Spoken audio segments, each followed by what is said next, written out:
Alright, I'm gonna be straight with you. I haven't beaten Doom Eternal. I know it's been out since like 2021? 4 years. I picked it up in late 2023, early 2024, I believe, and I just never got around to beating it. I was on Xbox a couple days ago when Doom The Dark Ages received an update, going from whatever megabytes to 70 something gigs. I was a bit panicked. Like, wait, I haven't been Doom Eternal and Dark Ages coming out just now? It hadn't really been on my radar for a while, as I just had it pre-installed with Game Pass, but I knew it came out sometime late spring. I went on to Game Pass, and sure enough, literally in half a week.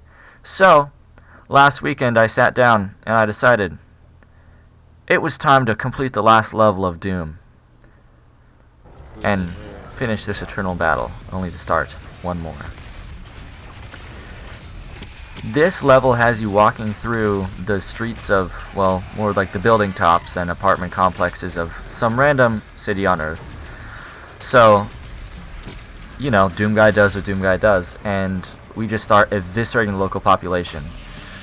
The Mancubus, especially the nuclear green one, is my favorite ammo pouch, as I feel like it's definitely the demon that can cause the most damage, that you can absolutely eviscerate with your chainsaw. And so, specifically the nuclear one, I don't remember what it's actually called, so it's just the nuclear one because it's green, is a main target, and really the only target for my chainsaw, except for lower level demons. Either way, we rip and tear until it is done, through this first rooftop of enemies, until a cyber demon spawns, and we make sure to make quick work of the cyber demon with the many punches and many rounds spent. And to thank us, a Doom Hunter appears, so we decide to go collect some health, and then use our sword to half its health, which wasn't exactly the thing I was expecting, but either way, we kill it and we move on to the next level. I'm reminded why, even though it is a function, the sniper in Doom isn't quite as good as a good glory kill directly to the face. We make our way up this bit of a platforming jungle. A couple mancubuses and little arachnid drones stand in our way. It's nothing we haven't seen before, and it's nothing we can't deal with. Absolutely obliterating the hordes of hell with every weapon in our arsenal. We are tearing through this level, and it can't get that bad, right? I've seen everything I had to see. Oh, you want to throw whatever those things are in my face? That's fine, we'll see how that turns out. Boom. Boom. And for extra measure, literally, boom. Either way, we now go into what I find to be the most difficult part of the level. It starts off with a bunch of pretty high-level demons. Fortunately, I just use a BFG shot, kill a couple of the lower-level ones, and then get rid of the obnoxious Cacodemon not Lost Soul spawner guys with my Crucible, because that's what it's there for. This unfortunately spawns Marauder, which is my least favorite guy in the game, because you have to stop and actually shoot it instead of moving around, not getting hit by everything else. Oh my gosh, the wolf alone is obnoxious as hell.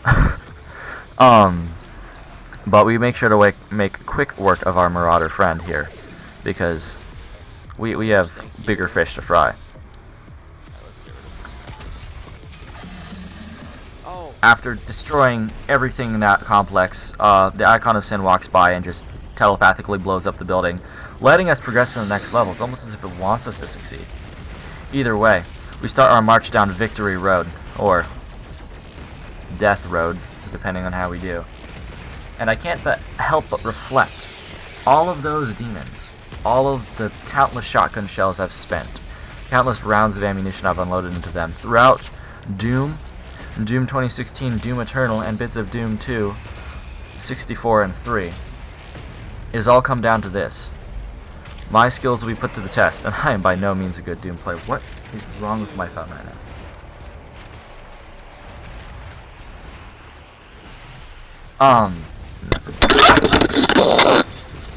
hate this mic, I just knocked it over again. Fourth wall break, haha. Either way, we start to have some anticipation for the battle. What is the Icon of Sin going to be like? Now, I know this game has been out for 4 years, but I have avoided most spoilers for the final boss fight. In fact, I'd say I did a pretty darn good job of it. So either way, with our superior platforming skills, we elegantly and gracefully traverse this hellish landscape that was originally a commercial complex of buildings in Earth as we get ready for the final showdown. Jumping from building to building like it's second nature, because at this point it is. We're just so out. Ignore that. As we progress further and further into the... Ignore that as well. As we continue on towards the Icon of Sin, it becomes clearer and clearer that this fight is going to be the fight of all fights, at least until I play Doom the Dark Ages, I guess. But we are ready for a mano-a-mano, a 1v1 fight between the literal biggest thing I've ever killed in a video game and me. Unfortunately, the Icon of Sin decides to be a little bit of a jerk and arbitrarily spawns random low and high level demons around the map. But these are not demons anymore. They are literally just ammo pouches for us. Whenever we need health or ammo, we just turn around and fire our shotgun off. Speaking of shotguns, the Doomslayers found that the most useful shotgun attachment is the cluster bombs, and they also work surprisingly well against the Icon of Sin, which is very nice because they only take one shotgun shell. After we are finished with our cluster bombs, we use some of our BFG ammo we have, which does wonders on this fellow's abdomen. We're switching over to one of the most effective weapons. I mean, most of these guys are pretty darn effective, but the chain gun definitely shines right here. I feel like I always neglect this weapon, so it's nice to see me using it more. We switch over to the ballista for a second before realizing that the plasma rifle is more of the way we want to go in this case. I don't know if this is actually true, but it works pretty darn well for me here, so I'm going to take it. Either way, we are absolutely penetrating through this guy's armor, which honestly is probably made out of like 3D printed plastic at this point because we're just tearing through it. In fact, he gets a little scared, and so he spawns a portal to another place to get far, far away. Unfortunately, he does not remember that portals can be traversed by more than him, and we easily jump in, picking up another ammo pouch on our way, before switching back to the chain gun to literally rip and tear into his flesh with our bullets. Now, I would like to remind you all that this is literally just for the enjoyment of it. The Doom guy could jump up onto this feller and just rip out his teeth and stab him his own eyes with them. He could mutilate his pancreas and force feed it to him, to the Icon of Sin.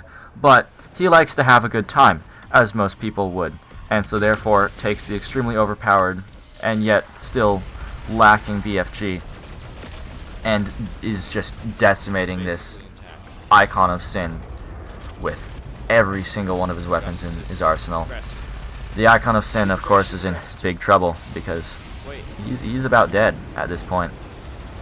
As the health bar mysteriously drops to 0, everything explodes, meteors hail from the heavens. And folks, we've done it. Doom Eternal is completed. As the ending cutscene was happening, besides remembering how absolutely wicked the Red Doom guy looks, and how this is definitely not foreshadowing for if I might play some DLC of this game. Ancient Gods Part 1 and 2? I mean, I'd sure spend the money on it. I'll get to it eventually. But right now, I was anticipating. I was waiting. And I was ready. I was ready to take the next step in my Doom gaming experience. The Icon of Sin being felled, I knew exactly where I needed to move now. It's not to the future that I looked, but to the past. To a time back before the Doomslayer could dash at the speed of light. To a time back when he had an arguably even more wicked outfit than he does now, which is arguably more wicked than the Praetor suit from 2016. We're going back to the Dark Ages, my friends. The Doomslayer will return, piloted by yours truly. Probably right now, honestly, if you're watching this in the first couple of days, I'm live streaming this game because it is so absolutely wicked. Because to me, in my mind, whether it be 2016, whether it be Doom 93, Doom is always and forever will be eternal.